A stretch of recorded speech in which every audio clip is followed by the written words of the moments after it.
Tatlong araw bago ang inaabangang sagupaan ng 2 Division Undisputed Champion na Oya Inoue kontra sa former Unified Super Bantamweight Champion Burujun Akhmadaliev ay muling hinamon ng kampo ng taga-Uzbekistan itong sina Oya Inoue na sumailalim sa drug test pagkatapos ng kanilang laban sa linggo.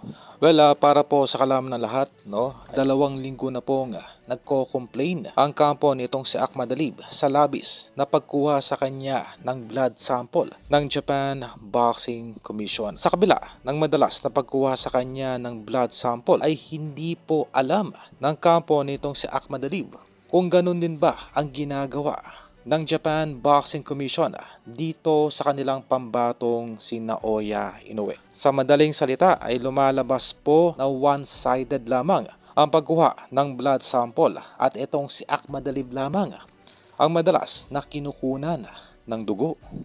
Kaya ang naging praktikal na solusyon nitong kampo ni Akhmadaliev ay hamunin itong si Inoue na sumailalim sa drug test pagkatapos ng kanilang laban.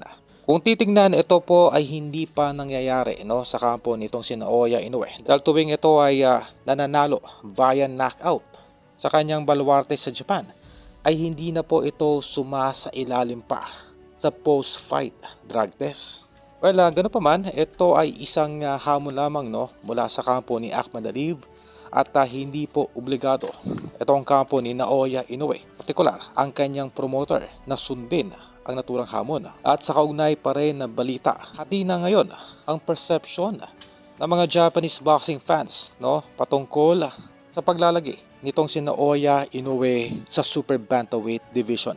Dahil karamihan po sa mga Japanese boxing fans ay gusto na pong makita itong si Naoya Inoue na umakyat ng featherweight division. At ang iba naman ay gusto pang makita itong si Naoya Inoue na magtagal pa sa 122 upang labanan ang kinatatakutan ng Hapon na si Janriel Casimero.